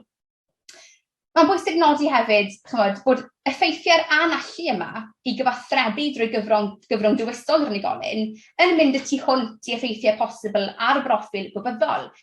Yn amlwg, ni'n gwybod bod cwblhau asesiad gwybyddol yn barod yn ysgogi teimladau o straen a phryder i unigolion, beth bynnag, cyn bod chi'n ystyried yr heriau ychwanegol hyn mae iaith yn ei peri. A ni'n gwybod bod y pryder hyn sydd yn hlwm a phrofion o'r fath, sydd test anxiety yn Saesneg, yn gysylltiedig â pherfformiad gwael yn yr asesiadau. Ni'n gwybod hyn o'r llenyddiaeth. Felly, mae ychwanegu straen a phryder pellach drwy gynnal asesiad mewn iaith nad yw'n newis cyntaf i'r unigolyn, ond yn mynd i weithygu'r her i bobl sydd yn barod yn mynd drwy gyfnod mor heriol. Felly, gyda hyn i gyd mewn golwg felly, bwriad cychwynnol fy ngwaith i oedd dilysu 2 asesiad yn Gymraeg. Felly, dim ond trwy gynnal asesiadau eang a systematig ar drawstoriad helaeth o oedolion hŷn, dwyieithog Cymraeg Saesneg sydd ddim yn byw â dementia, a grŵp o unigolion dwyieithog sydd yn byw â dementia ar 2 bwynt amser gwahanol y gellir dilysu'r asesiadau. Felly, o ran y cyfranogwyr, ni'n bwriadu recriwtio 100 o oedolion hŷn heb dementia, a grŵp oedran y sampl yw 55 i 89 mlwydd oed. Felly, y cam nesaf wedyn, bydde casglu data ar grŵp o bobl sydd yn byw â dementia. Ond oherwydd yr oedi mae Covid wedi achosi'r PhD yn barod, ni fydd hyn bellach yn bosib oherwydd amseriadau fewn ystyriaeth ag ati. Felly, casglu'r data normadol yn unig byddwn ni nawr. Wrth gwrs, mae gyda ni feini prawf cynhwysiant sefydledig, a chi'n gweld ar y sgrin yn fanna. Felly, mae yna 2 sesiwn, un yn Gymraeg ac un yn Saesneg, a mae yna 2-3 mis yn mynd heibio rhwng y sesiynau mwyn osgoi unrhyw effeithiau ymarfer. A wedyn mae gyda ni holiadur demograffig yn gofyn am cefndir person yn gyffredinol, holiadur hyfedredd iaith yn gofyn am cefndir ieithyddol y person, tasg gyfrifiadurol wedyn, mesur gwrthrychol o'i hyfedredd iaith yn y 2 iaith, ac wrth gwrs fersiynau Cymraeg a Saesneg yr asesiadau. Felly, o'n eisiau sôn tamau bach am le'n arni ar hyn o bryd o ran casglu data. Felly, hyd yn hyn, mae 94 o gyfranogwyr wedi recriwtio, felly bron a gorffen, a mae 78 wedi cwblhau'r 2 sesiwn. Mae'r cyfnogwyr i gyd hyd yma wedi recriwtio drwy glywed am yr ymchwil oddi o'r ffrindiau, teulu, cymdogion ac ati, a fi hefyd wedi bod yn gweithio i godi ymwybyddiaeth a tynnu sylw at y maes ymchwil pwysig hyn, drwy gydol fy noethuriaeth mewn gwirionedd, drwy ymddangos ar y radio, teledu, ymweld a chyflwyno mewn cylchoedd cinio, cyhoeddi papur yn gwerthfawr bach ac ati. Felly, o ran y cyfnogwyr, mae'r ymateb wedi bod yn wych. Pawb wedi bod yn barod i helpu, sy'n dangos mor bwysig yw'r pwnc i nifer y bobl mewn gwirionedd. Felly, mae mwyafrif y cyfranogwyr yn eu 60au, fel chi'n gweld ar y sgrin. Ar hyn i fi wedi bod yn clywed gan gyfranogwyr yw bod pobl yn y bandio oedran hunan teimlo'n fwy nerfus am y math o'n ymchwil sy'n mynd deall na'n iawn ac yn ofn y cymryd rhan. Felly, o ran effaith Covid yn fras, mae e wedi cael effaith sylweddol ar y gwaith. Felly cyn Covid, o'n i'n teithio gwmpas yn weld y phobl yn eu cartrefi, o'n i wir yn mwynhau'r cyswllt yma gyda'r cyhoedd. Ond ers Covid wrth gwrs, bydd rhaid i ni symud yr ymchwil ar-lein yn gyfan gwbl fel fod casglu data yn gallu ail-ddechrau. Felly mae'r sesiynau bellach yn cael eu cynnal dros Zoom, a mae'n gweithio'n ardderchog, mae'n rhaid dweud. A fel gyda unrhyw ddull o gasglu data, wrth gwrs, mae yna fanteision ac anfanteision bob amser. Felly y brif anfantais nawr gyda'r dull newydd hyn yw bod llawer mwy o waith paratoi, sy'n golygu lot o waith papur, postio llythyron a gleirhaol i gyfnogwyr, amlenni dychwelyd, sicrhau bod pobl yn derbyn dolenni ar gyfer y profion iaith mewn amser ac ati. Ond y fantais mawr wrth gwrs yw bod fy mod i bellach yn gallu cyrraedd ardal ddaearyddol ehangach sy'n wych, cyn Covid o'n ddim yn bosib. A wedyn mantais mawr arall yw bydd gyda ni set o ddata cyn ac ar ôl Covid. Felly un grŵp o bobl a gwblhaodd yr astudiaeth o dan amgylchiadau arferol, wyneb yn wyneb, a grŵp arall yn defnyddio tele-niwro-seicoleg. Felly bydd hyn yn rhoi rhywfaint o fewnwelediad i ni o effeithiolrwydd y ddau ddull, o ran falle byddwn ni'n gweld bod yna dasgau penodol sydd ddim yn gweithio cystal ar-lein, a rhai sy'n gweithio'n iawn. A bydd hyn yn ddefnyddiol o ran lliwio le ni'n mynd â tele-niwro-seicoleg nesaf. Felly o ran y canlyniadau, mae arwydd y CAD deiblyg i'r gwaith. Felly ar ôl cwblhau, byddwn ni wedi casglu data normadol am y tro cyntaf erioed ar gyfer 2 asesiad gwybyddol sy'n cael ei defnyddio'n rheolaidd yn y maes. Bydd gyda ni set o ddata arbrofol newydd a fydd yn dangos effeithiau dwyieithrwydd ar draws parthau gwybyddol mewn oedolion hŷn, iach, dwyieithog. Felly y gobaith yw, bydd y gwaith hwn yn cael effaith uniongyrchol ar ymarfer clinigol a helpu symud pethau ymlaen rhywfaint gobeithio. Mae'n wych gweld bod y gwaith yn barod wedi ysgogi mwy o gydnabyddiaeth i'r materion hyn. A ni fel tîm ymchwil yn Abertawe hefyd yn falch dros ben nawr bod ni'n mewn sefyllfa lle gallwn ni cynnig cyngor a rhannu arberion gorau ag ati gyda'r eraill yn y maes. Felly, diolch am wrando. Os oes unrhyw un am gysylltu dros e-bost, gofyn cwestiwn, croeso chi gysylltu, mae nghyfeiriad e-bost ar y sgrin yn fanna. A cyn bod fi'n mynd hefyd, fel oedd Catrin yn sôn, mae angen 4 dyn arall ar ni gymryd rhan yn yr ymchwil, ni mor agos. Felly, os ydych chi'n dyn sy'n Gymraeg gyntaf, rhwng 55 a 89 mlynedd oed, plis gysylltwch fi am fwy o wybodaeth, a ni'n sicrhau wedyn bod chi hefyd yn cyrraedd gweddill yn meini prawf. Diolch yn fawr. Wel, gwych Hannah. Dwi'n meddwl bod ni'n lwcus iawn bod Hannah wedi trosglwyddo'r gwybodaeth i ni mewn ffordd glir, chroew, ac mewn maes eitha cymhleth. Felly, diolch yn fawr iawn ti Hannah am dy waith caled yn sicrhau bod hyn yn symud yn ei flaen. Mae o'n gweithio dda rwan i ni symud ymlaen i Catrin Jones, Dr Catrin Jones sydd yn y ganolfan cynllunio iaith, lle fydda ni fel prifysgol hefyd yn cydweithio hefo nhw i symud yr gwaith i sicrhau bod yr asesiadau mae gwaith tebyg i be mae Hannah wedi bod yn datblygu yn sicrhau bod yr asesiadau gwybyddol yn cael i'w dilysu. Felly, na i basio ymlaen i Catrin. Diolch yn fawr iawn i chdi Catrin am rannu chydig amdan yr ymchwil newydd sydd ar fi yn dechrau. Diolch yn fawr iawn Catrin am y croeso a diolch am gael y cyfle i ddod ac ymuno heddiw. I roi bach o wybodaeth am brosiect ymchwil newydd cyffrous iawn sy'n cael ei ariannu gan Llywodraeth Cymru ac yn cael ei arwain gyda ni yma'n iaith, ond ar y cyd gyda Catrin ac eraill yn Brifysgol Bangor a hefyd Hannah yn rhan o'r tîm o Brifysgol Abertawe. Felly mae'r tîm o bobl sydd yn arwain ar y gwaith, y tîm craidd fel petai, yn cynnwys y grŵp yma o bobl, da chi'n gweld, mae rhain nhw yn ddigon cyfarwydd. A beth sydd yn, dwi jyst am roed yn bach o gefndir i chi am y gwaith a beth da ni'n bwriadu gyflawni ac yn falch iawn o'r cyfle i fod yn siarad hefo chi, achos be fydd yn allweddol i lwyddiant y prosiect yma ydy bod ni'n cael cefnogaeth a chydweithrediad nifer o randdeiliad yn y sector gofal a dementia a phobl sydd yn byw gyda dementia hefyd. Felly, dyma ni. Felly, jyst gair bach ynglyn â'r cefndir. Mae cyfeiriad wedi bod yn barod bore yma, yn does, neu pnawn yma, at y brif ymchwil nath Catrin ei awduro, oedd yn cloriannu'r ymchwil yn y maes. Ac un o'r argymhellion bwysig yna oedd yr angen i sicrhau bod fersiynau Cymraeg o'r profion dementia safonol yn cael eu cynnig i siaradwyr Cymraeg. Fel da chi wedi clywed gan cyfranwyr eraill yma heddiw, yna dydy hynna ddim o reidrwydd yn wir pob tro, a felly mae hyn yn achosi sefyllfa lle mae yna risg o fethiant o ran bod os ydy canlyniadau profion ddim yn cael eu asesu'n gywir yn yr iaith priodol. A felly wrth gwrs yn gallu arwain at y risg o ofal am priodol. Felly mae hyn yn gwbl allweddol. A dyna sy'n da bod hyn yn cael ei gydnabod ar lefel polisi gan Lywodraeth Cymru ac i ni yma yng Nghymru bellach. A felly mae'r cynllun gweithredu Cymru ar gyfer dementia, fydd nifer ohonoch chi dwi'n siŵr yn gyfarwydd â hwn, ac wrth gwrs un o'r prif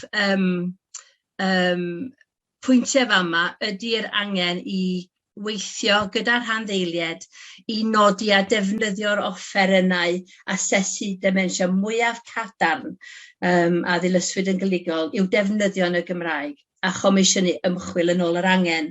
Felly dyma sydd wrth gefn y gwaith sydd wedi cael ei ariannu rwan gan Lywodraeth Cymru.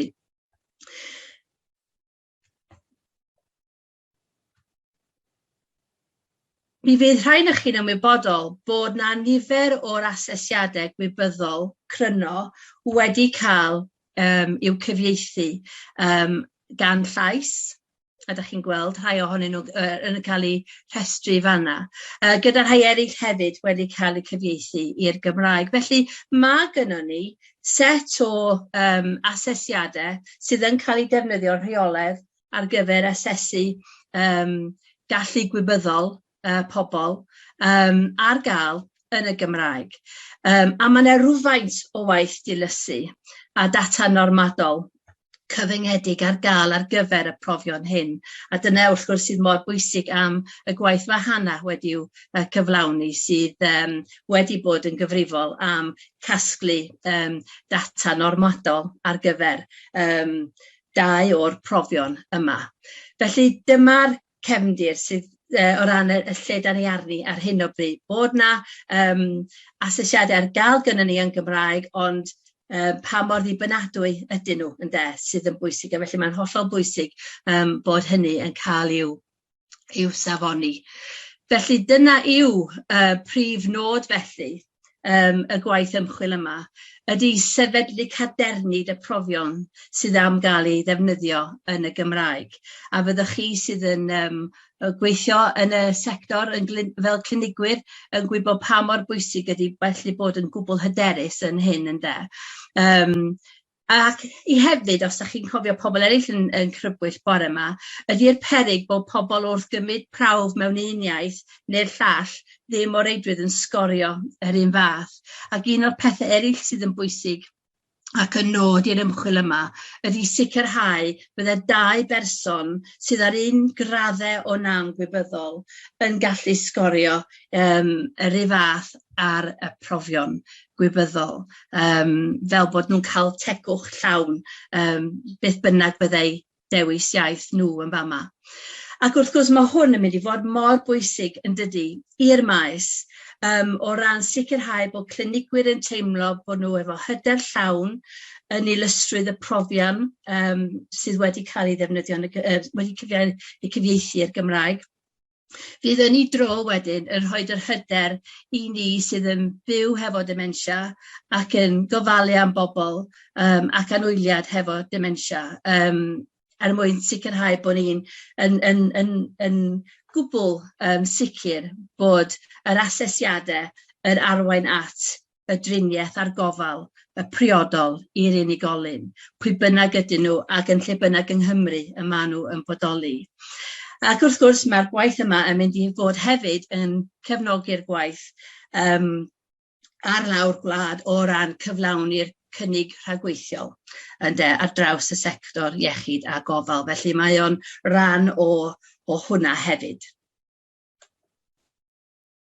Felly, 2 brif gam sydd i'r ymchwil. Da ni yn nyddiau cynnar iawn yr ymchwil. Felly, da ni yn y cyfnod lle da ni'n yn falch o gael y cyfle i rannu gwybodaeth cychwynnol iawn gyda chi heddiw yma. A dechrau mynd ati rwan i fireinio'r cais, y cais moeseg bydd yn cael ei gyflwyno maes o law. Elfen o'r cam cyntaf yma fydd casglu gwybodaeth am yr adnoddau a'r graddfeydd asesu dementia sy'n cael ei defnyddio yn gyfredol, mwyn adnabod y rhai sydd yn cael ei defnyddio yn fwy cyson ac yn fwy dibynadwy ar hyn o bryd. Ond mae yna elfen bwysig iawn i'r gwaith yma o fod yn cyd-gynhyrchu ar y cyd gyda'r rhandeiliad allweddol gynllun ar gyfer prif gam yr ymchwil. A phrif gam yr ymchwil ydy casglu data normadol, megis mae Hannah wedi wneud ar gyfer ei gwaith hi, casglu data normadol gyda'r poblogaeth iach neu'r boblogaeth sydd heb ag unrhyw asesiad dementia arnynt. A'r bwriad ar hyn o bryd ydy gwneud hynny ar gyfer y 3 asesiad gwybyddol sydd mwyaf cadarn ac yn cael ei defnyddio fwyaf ar draws Cymru. Dyna'r bwriad. Wedyn, hefyd, bydd yna elfen o gasglu data yn ddienw gan wasanaethau clinigau mae debyg ar draws Cymru, mwyn cael y defnydd yna o'r defnydd clinigol o'r mesurau a gyfieithwyd a sydd ar ddefnydd. Ac wrth wneud hynna, bydd yna angen casglu gwybodaeth demograffig sylfaenol o ran oedran, rhyw a chefndir iaith ag ati. A'r cod diagnostig terfynol sydd yn deillio o'r asesiad. Fel bod gynnon ni 2 set o ddata wedyn, y data normadol a data clinigol. A fydd yna elfen hefyd o'r gwaith sydd yn sicrhau bod yna arweiniad i ymarferwyr o ran y ffordd safonol o fynd ati i gynnal asesiadau. Felly dyna'n fras, sgôp y gwaith, a fel o'n i'n deud, beth sydd yn mor bwysig am y gwaith yna, bod chi sydd yn bobl sydd hefo arbenigedd o ran profiad neu arbenigedd proffesiynol am y maes yn cynorthwyo ni, fyddwn ni'n gwerthfawrogi'n fawr bod chi'n yn cynorthwyo ni i sicrhau bod ni'n lliwio'r gwaith ymchwil yma yn y modd mwyaf priodol. A felly mae gennai 4 cwestiwn fama. A mewn munud fydd Catrin yn dangos holiadur i chi fedru helpu ni hefo ymateb i rhai o'r cwestiynau yma. Ond dyma ni fama 4 cwestiwn allweddol i helpu ni, fydd eich atebion chi i'r cwestiynau yma yn helpu ni i fireinio yn cais moeseg. Felly yn gyntaf, yn tynnu ar eich dealltwriaeth chi, pa ffactorau ymarferol fydd yn bwysig i ni i hystyried wrth gasglu data clinigol di-enw ar brofion gwybyddol cyfrwng Cymraeg. Fyswn ni'n gwerthfawrogi unrhyw sylwadau ar hynna os gwelwch yn dda. Hefyd, pa ffactorau sydd yn ymwneud â chymhwysedd y gweithlu yn y Gymraeg? Faint o staff sydd yn medru Cymraeg i lefel digon da, a hefyd hefo'r hyder i'w defnyddio. Felly, pa ffactorau sy'n ymwneud â chymhwysedd y gweithlu yn y Gymraeg sydd angen i ni ei hystyried wrth gasglu'r data clinigol di-enw yma ar y profion gwybyddol. Wedyn, yn fwy cyffredinol falle, pa ffactorau sy'n ymwneud â'r gweithlu, yn fwy cyffredinol rwan, bydd angen i ystyried wrth gasglu'r data yma. Ac yn ola, ond wrth gwrs bydd pawb yn gwybod nid yn ola o ran pwysigrwydd, pa ystyriaethau moesegol sydd yn mynd i fod yn holl bwysig i ni i hystyried. Mae'r tîm yn brofiadol iawn wrth gwrs yn hyn, ond fydden ni'n dda gyda ni glywed os oes gyda chi unrhyw bryderon neu unrhyw syniadau neu unrhyw sylwadau ar yr elfen yma, achos mae hwn yn mynd i fod yn holl bwysig wrth gwrs hefyd, bod ni'n cael hwn yn iawn. Felly, dyma'r 4 cwestiwn, so dyma fi rwan yn cloi fy nghyflwyniad yn y rhan o chi, os gwelwch yn dda, i ddefnyddio'r cyfle yma i gynnig unrhyw sylwadau. Ac i unrhyw un fydde'n dymuno clywed mwy, os I just mynd yn ôl i'r sleid yma, unrhyw un sydd yn awyddus i wybod rhagor ac i gadw mewn cysylltiad o ran datblygiad y prosiect yma, yna croeso mawr i chi gysylltu. Diolch yn fawr iawn. Diolch yn fawr iawn ti, Catherine, a mae'n gyffroes yn dydi bod ni fel webinar heddiw yn gallu defnyddio'r amser yma ac pawb sydd yn yr stafell rhithiol i wneud rhywbeth yn bach o wahanol. Felly, ein gobaith ydy bod ni'n mynd yn hytrach na gofyn i chi fynd i stafelloedd ar wahân, fel sydd wedi bod weithio mewn rei o'r cyfarfodydd dros y we yma i'r breakout rooms bondi grybwyll. Byddwn ni yn rhannu link efo chi rwan yn y chat. Gobeithio bod chi gyd wedi ffindio lle mae'r chat y blwch bach llwyd ar gwylod y sgrin. Cerwch chi fewn i'r link yna a byddwn ni'n gofyn i chi dilyn y link a wedyn mynd trwy'r cwestiynau yna a cael amser i feddwl ac adlewyrchu nid yn unig ar be mae Catherine di godi am yr ymchwil lle, ond rei o'r pethau eraill sydd wedi codi wrth i chi wrando ar y siaradwyr hyd yn hyn. Oherwydd mae eich sylwadau chi yn mynd i wneud gwahaniaeth. Ella bod chi'n meddwl o pwy ydw i ddeud y byd, ond dwi'n siŵr mi fysa yna unrhyw ymateb fydd yn dod i fewn i hwn yn wneud byd o wahaniaeth wrth i ni sicrhau llwyddiant gwaith newydd yn y maes yma. Felly da chi, cerwch chi fewn i'r link ac yn rhaid eich sylwadau. Mi fydd y sylwadau yn dod i fi a mi fydda i wedyn yn mynd trwy hein i helpu efo adeiladu'r ymchwil. Mae ni anharad yn person brwdfrydig iawn dros y iaith fel pawb sydd wedi dod yma heddiw, dwi'n siŵr, beth bynnag eich sgil iaith o siarad. Ond mae yn cynnal ymchwil law yn llaw efo'i gwaith bob dydd, felly na i adael i anharad eithaf chi'n bach mwy am ymchwil hi. Mae hi'n gwneud ymchwil PhD yn yr un amgylchfyd ac honor, ond dwi'n edrych ymlaen i glywed am gwaith anharad. Diolch yn fawr iawn ti, Anharad. Diolch Catrin am y cyflwyniad a ymddiheuriadau pawb. Sgen i ddim y switch i newid sleid, so fydd fi bach o'r Chris Whitties fan hyn wrth bod fi trio pwyntio i pa sleid dwi eisiau nesaf. So, fel dwedodd Catrin, dwi'n gwneud ymchwil doethuriaeth yn edrych ar profiadon siaradwyr Cymraeg sy'n byw yn cartrefi gofal. So, yn y sesiwn nesaf, falle fyddai'n crynhoi a dod at ei gilydd yr themau sydd wedi dod o'r siaradwyr gynt ac edrych yn falle fwy personol ar sut mae'r iaith yn effeithio ar siaradwyr Cymraeg o fewn gofal. So, o fore, gwyn tan nos, so pa pwyntiau yn ystod y dydd mae'r iaith yn bwysig i bobl.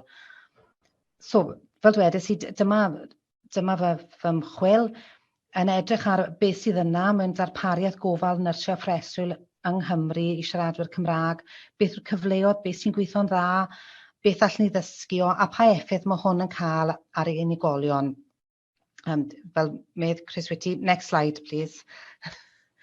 So, o ble dwi wedi bod yma fy nhaith, so dwi wedi bod yn edrych ar y llenyddiaeth rhyngwladol ar siaradwyr ieithoedd lleiafrifol. Dechreuais i off yn edrych ar pa ymchwil oedd yna ynglyn â siaradwyr Cymraeg a draws gwaith Conor yn amlwg, ond does dim llawer i gael, dim lot i gael. Wedyn edrychais i ar ymchwil am siaradwyr ieithoedd lleiafrifol cynhenid a draws y gwaith am y Sami ac yn y blaen. Ond eto, o dim lot, so wedyn nes i edrych yn rhyngwladol ac edrych beth sydd yna yn rhyngwladol allwn ni ddysgu am yn y cyd-destun Cymraeg. Wedyn heles i holiadur i gwasanaethau gofal, cartrefi gofal dros Gymru yn gofyn am darpariaeth, am sut maen nhw asesu anghenion bobl mewn tyleriau iaith, beth am y gweithlu, pwy sy'n siarad Cymraeg, pa fath hyfforddiant a pa ymwybyddiaeth sydd yna. A ges i rhyw 44 ymateb i hynny. A nesaf, dyma ble dwi nawr, dwi'n gobeithio mynd ar-lein i cyfweld a trigolion cartrefi gofal i deall wedyn sut beth yw'u profion nhw, ble mae'r iaith wedi bod yn bwysig iddyn nhw yn ystod bywydau a ble mae fe'n bwysig nawr. Ac o hwn i gyd, fyddai'n dehongli hwn a dod mas â argymellion a gobeithio ymarfer da i rhannu ar sector wedyn. So, next slide, please. Diolch, thank you. So, yn gyntaf, just am cwbl o eiliadau, hoffwn i bawb meddwl am be fysa'n bwysig iddi ni os o'n i'n symud mewn i cartre gofal, a be fysa'n bwysig i ni fel y pobl ydyn ni nawr. So, y pethau wnaethon ni ddoi, ni wedi gwneud bore mas i'r treulio ni'r penwythnos, be fysa'n bwysig? I fe dealltwriaeth parch bobl yn gweld ni fel unigolion, cael treulio amser gyda'r bobl sy'n bwysig i ni, annibyniaeth bobl yn parchu'r dewisiadau ni'n wneud, a wedyn jyst i feddwl am sut fysa iaith yn effeithio ar hynny. Next slide, please. Diolch. So, dechrau'r dydd, dyma ni yn deffro yng nghartre gofal am y swnau wahanol o gwmpas, a falle bod e'n debyg i os y'n ni yn y car a mae'r radio wedi colli'r station, so ni wedi colli'r tŵn y radio, ni'n trial gwasgu'r bottom scan yna, a mae sŵn gwyn, a wedyn mae cwbl o geiriau ni'n deall, a wedyn mae sŵn gwyn, a wedyn falle bod yna tôn rhywbeth sy'n gyfarwydd i ni. O falle fod deffro mewn cartre gofal yn profiad go debyg, lle mae bobl yn dechrau'r dydd, maen nhw'n dod mewn i'r gwaith, maen nhw'n codi bobl eraill, mae yna clebran yn mynd mlaen, mae yna sŵn falle trolis te'n symud hibo, meddyginiaeth yn cael ei roi. Lot o sŵnau wahanol, ond os mae rhywun yn deffro fel siaradwr Cymraeg, falle pob un o'n nhw ddim yn iaith maen nhw'n deall. O, diolch. So dyma'r sleid nesaf nawr, pan ni'n meddwl ni wedi deffro, ni'n codi, a fel dwedodd Connor, mae gofal personol yn rhywle lle mae iaith yn holl bwysig. A mae'r perthynas yna rhwng y gofalwr a'r person sy'n derbyn gofal mor hanfodol pan ni'n meddwl am safon gofal. A falle os ni'n meddwl, sut allan ni mynegu fod ni'n anghyfforddus os oedd rhywun ddim yn deall ni? Neu os o'n i'n gofalwr ac o'n i eisiau codi rhywun i brwsio dannedd nhw, sut bysyn ni'n egluro hwnna heb iaith cyffredin? A soniodd Connor am yr enghraifft o'r ddynes oedd yn siarad ffasi, a lle oedd y gofalwr yn trial cael cawod yn y bore. Ac yn yr enghraifft yna, mae'r gofalwr yn dweud, dyma ni'n codi dere, gret. A trwy gydol hwn, mae'r fenyw sy'n siarad ffasi yn dweud, na, dwi'n eisiau cawod, dyn ni ddim yn cael cawod nawr. A mae fel fod hi'n siarad ar wal, achos dyw'r gorfalwr ddim yn deall gair mae'n sôn am. A mae'n enghraifft arall yn y llenyddiaeth o fenyw sy'n o dras Cwriaid, a mae'n byw yn America, a mae merch yn mynd i ymweld â hi, ac pob tro mae'r merch yn ymweld, mae'r fam eisiau bwyd.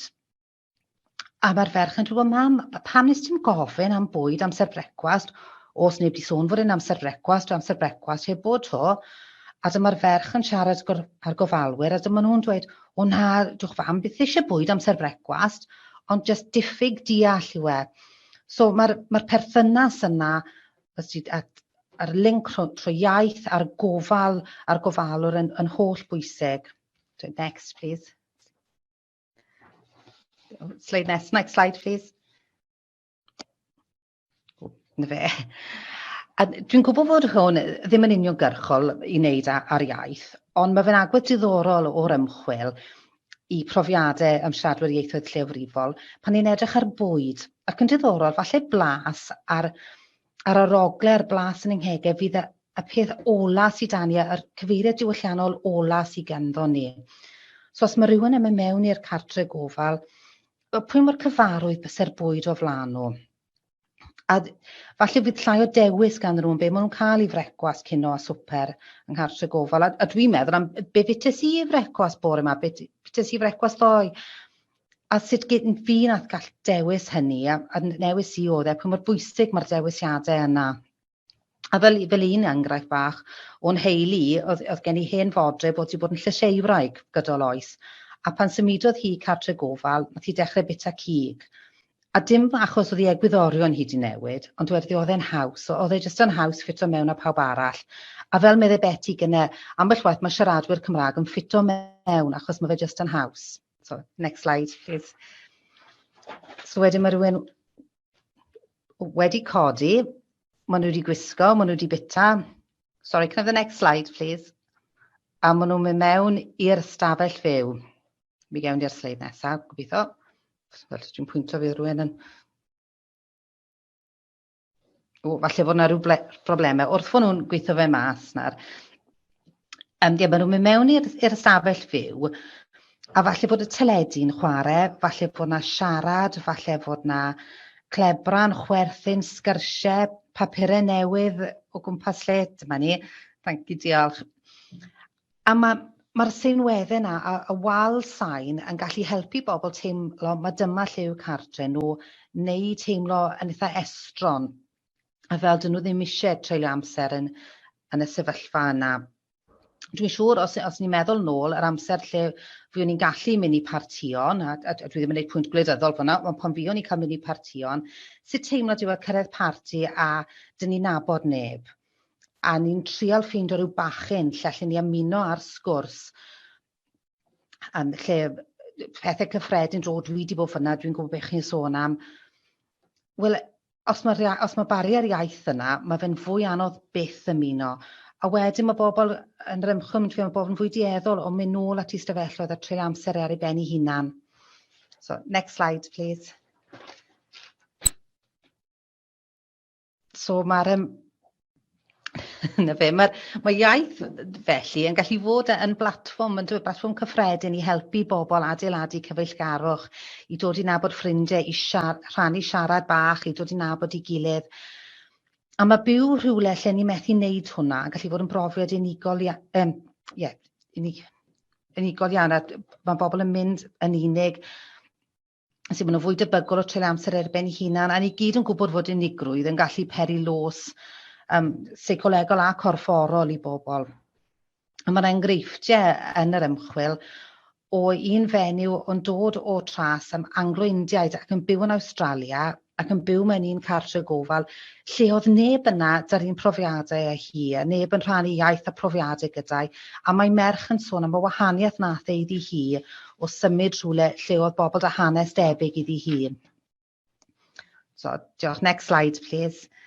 So wedyn, pan ni'n meddwl am dementia, mae dementia yn storm perffaith, a mae'r siaradwyr eraill wedi sôn am effaith dementia ar asesiadau, ar ymddygiad, a bod ymddygiad yn gallu fod yn fwy mynegiadol, a mae hwnna'n golygu bod bobl falle'n cael fwy o meddyginiaeth tywelu. Hefyd mae teuluoedd yn becso am y gofal geiff rhywun gyda dementia yn mynd mewn i cartrefi gofal. As falle fod teuluoedd yn gallu gweld y problemau yma yn dod, so mae'n enghreifftiau hefyd yn y llyneddiaeth o teuluoedd yn trio cadw bobl adre mor hir a fedryn nhw, achos maen nhw'n cydnabod falle fydd yna problemau yn mynd i cartre gofal sydd ddim yn iaith cynta'r person yna.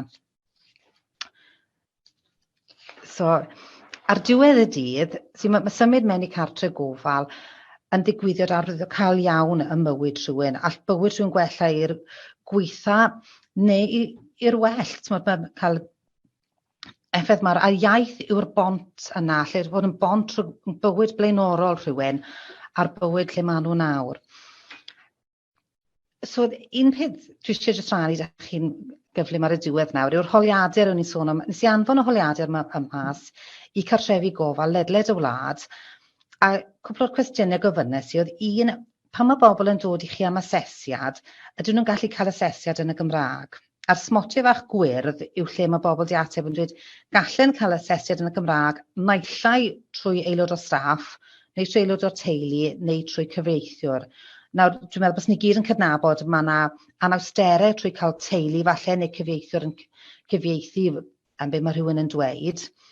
Ond falle beth sy'n fwy o pryder yw'r smotiau coch lle mae cartrefi gofal yn dweud nad yw hwnna ddim yn bosib. Os y siaradwr Cymraeg yn dod i ni pan ni'n asesu nhw, mae disgwyl i ni wneud yr asesiad yn ei hael iaith. A wedyn pan ni'n edrych ar cynlluniau gofal, gofynes i sut yma'ch cynlluniau gofal chi yn adlewyrchu ac yn cynnwys anghenion ieithyddol bobl, a dim ond 20% oedd yn. So mae fe'n llun gymysg dros y wlad, dwi'n meddwl, ac mae'n dangos hefyd o'r lle cyntaf, falle o siaradwyr Cymraeg mewn gofal ar y troed cefn, a maen nhw'n trial dala lan. So diolch. Next slide, please.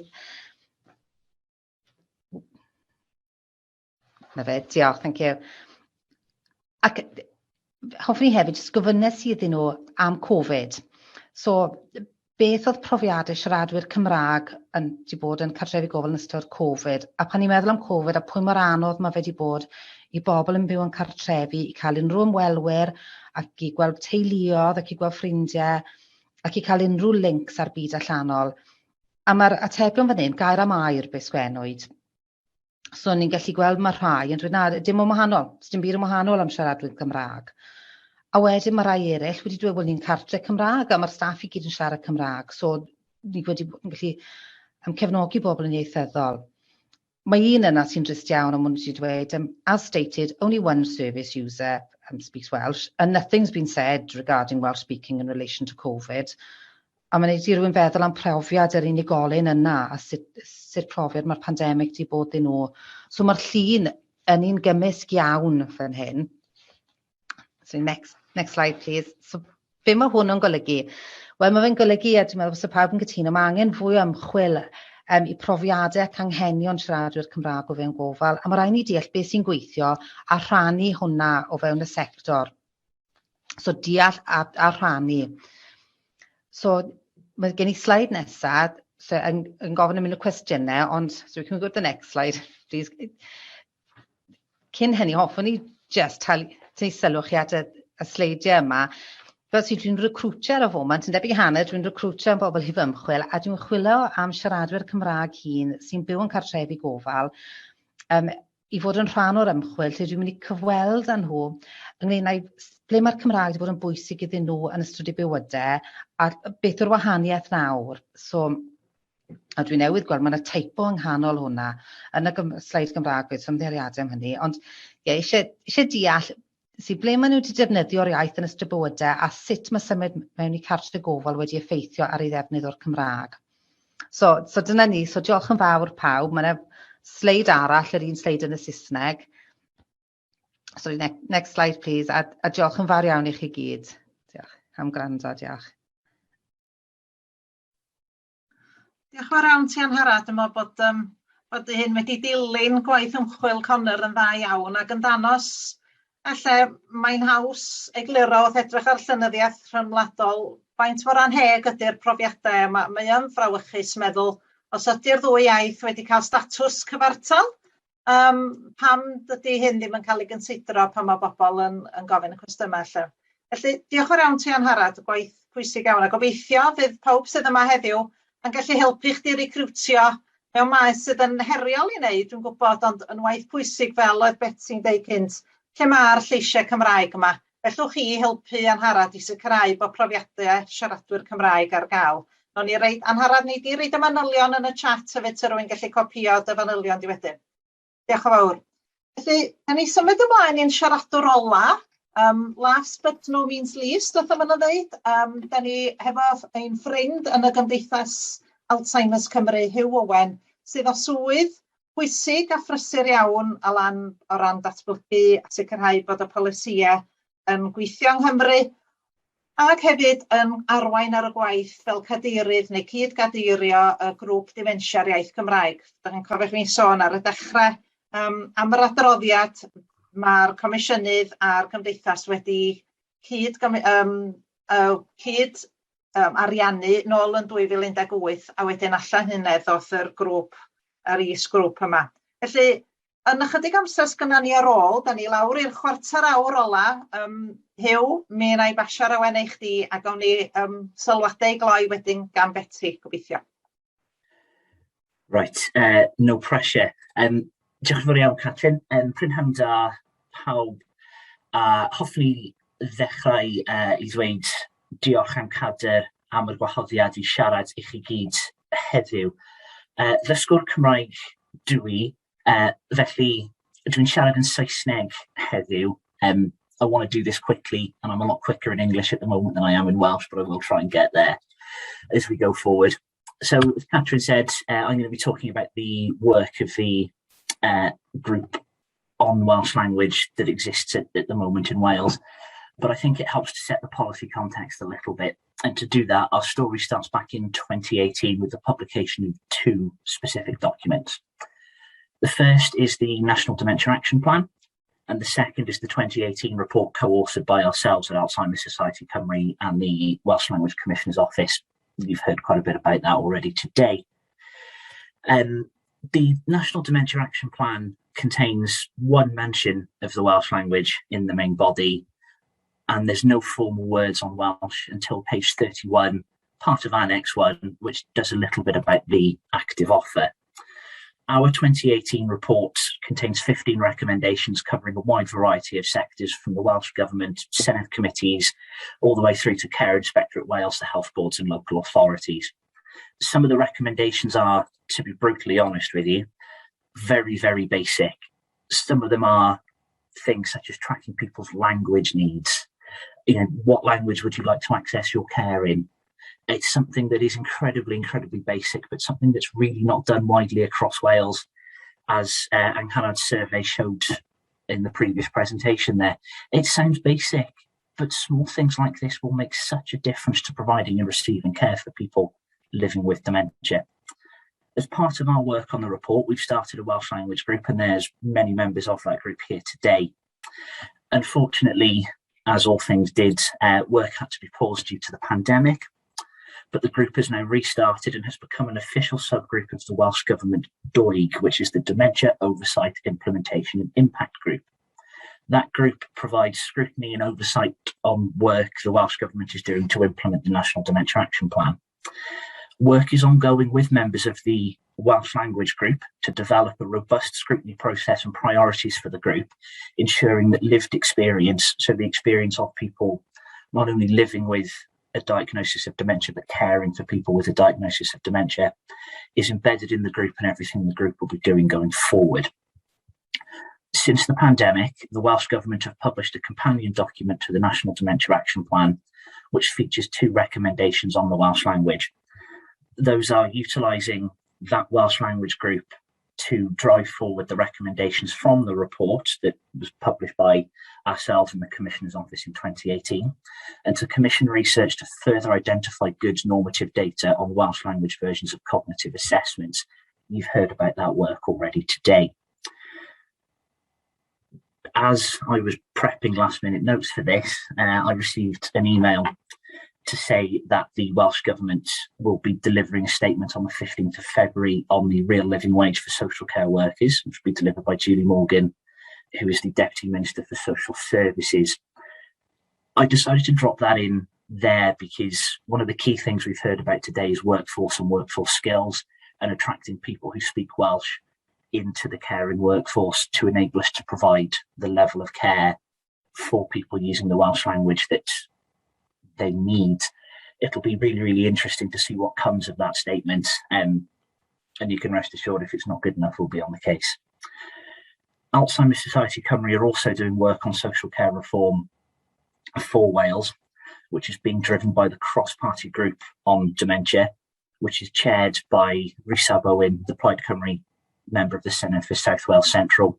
Some of you will know about Rhys, some of you will know about his passion and drive to deliver change for everyone across Wales, but particularly for those people living with the Welsh language. If anyone would like to contribute to that work, have any questions or comments on it, I'm sure my email can be popped in the chat. I'm happy to give permission for all of that and to be included with the notes of this, so please do get in touch.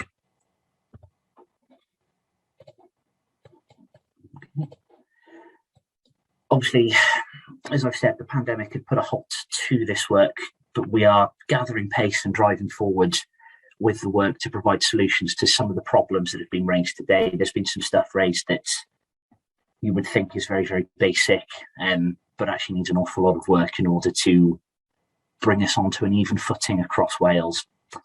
We can't do this, however, without you, without people working in the sector, without people working in the field, without people having a passion for creating this change.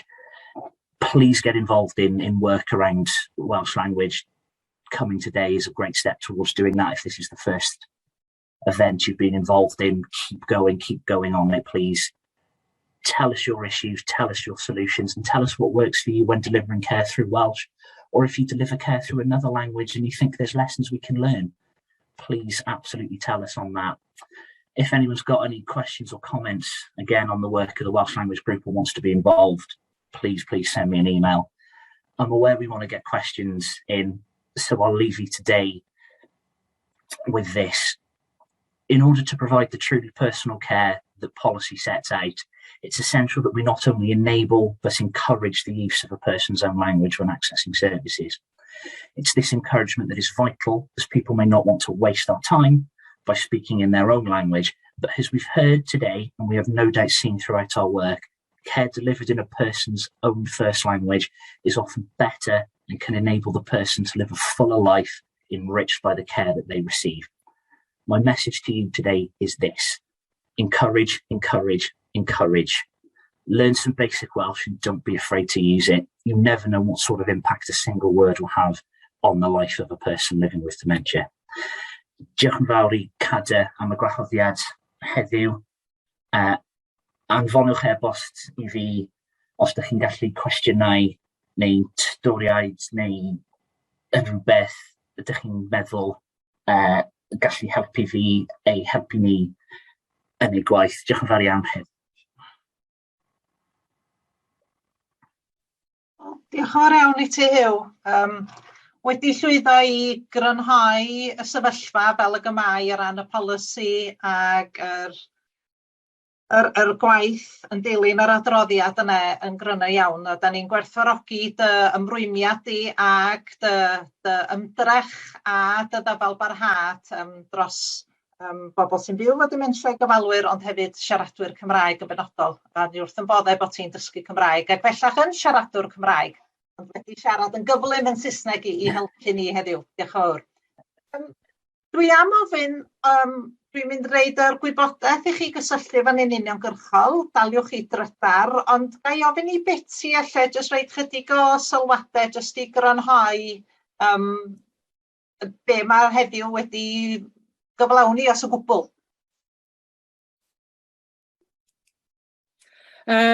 Diolch Catrin. A diolch yn fawr iawn I Hannah, Catrin, Angharad, Hugh a Connor am eu cyflwyniadau. Mae'r gwaith ymchwil yma wrth gwrs yn mor bwysig ac yn cadarnhau'r angen am newid. A cofiwch fe fydda I weithiau yn colli ymynedd achos dwi'n gwybod am waith ymchwil sydd wedi cael ei wneud a fi'n meddwl I fod yn bwysig iawn ond wedyn yn cael ei roi ar y silff. Mae'n rhaid I ni wneud yn siŵr nad yw hynny ddim yn digwydd i'r hyn rydyn ni wedi glywed heddi. O'n i'n darllen ddoe os felly bod hyn o ddiddordeb am gorff o'r enw National Dementia Alliance sydd wedi sefydlu Friendly Hospital Charter yn Lloegr ac fe gwahoddwyd nhw I Gymru i wneud yr un peth. A bach iawn pan o'n i'n mynd ar ei gwefan nhw, bach iawn o sylw sy'n cael ei roi i'r Gymraeg yn yr hyn darllenes I dy beth. Mae yna rhyw 15 o fudiadau ynghlwm wrth y prosiect ac roedd yna un ohonyn nhw'n dweud this charter will help ensure BAME communities receive an appropriate culturally competent service. Amen, dweud I, ond beth am y Welsh-speaking communities? Ond I ddylen nhw hefyd receive an appropriate culturally competent service. Fe geir na frawddeg hefyd the needs of people from groups BAME, LGBT, a wedyn Welsh speakers and people with learning disabilities are recognised and valued. Wrth gwrs, da iawn. Ond yng Nghymru, ni rhywbeth ychwanegol fer ar Welsh speakers fod, fe ddylen nhw fod reit yng nghanol unrhyw polisiau neu weithgareddau sy'n ymwneud â gofal dementia. Wel, dyna'r rant na drosodd. Mae'n anoserau. Mae'n rhaid cynabod hynny fel y glwson ni gan Connor. Mae'n y brinder gofalwyr yn gyffredinol. Mae'n greisus. Y rhaid talu cyflogau iawn I ofalwyr. Mae'n un o'r swyddi pwysica yn y maes gofal meddygol. Ac wrth gwrs, mae'n rhaid i'r Gymraeg fod wrth galon unrhyw gynlluniau o ran recrwtio gofalwyr. Mae yna brinder seicolegwyr clinigol sy'n siarad Cymraeg, ac mae hynny'n effeithio ar yr asesiadau. Ond os ydy gofal dementia yn mynd I gael blaenoriaeth, ac fe ddyle hynny ddigwydd, am lot o wahanol resymau, yna fe ddylu troi blaenoriaeth hefyd I hyfforddiant, a gwneud yn siŵr bod y Gymraeg wrth galon yr hyfforddiant hwnnw. O, diolch I chi gyd am ddod i'r gynhadledd yma. Gobeithio cyn bo hir y gallwn ni wneud yn y cnawd fel petai, ffordd riel, achos dwi o'r farn bod rhaid i ni gyd ddangos yn bod ni o ddifri am wella gofal dementia, ac mae'n rhaid i ni bwyso am newid y chwildro yna dwi wedi galw amdano fe ers blynyddoedd, gan gofio wrth gwrs bod angen i'r Gymraeg fod wrth galon popeth. Diolch yn fawr. Diolch yn fawr Betty, a dyna ddiwedd yn cynhadledd. Diolch i bawb, cadwch mewn cysylltiad ac gobeithio bod chi wedi cael eich ysbrydoli i symud y gwaith yn ei flaen hefo ni ac yn eich misydd eich hunain. Diolch yn fawr iawn i bawb.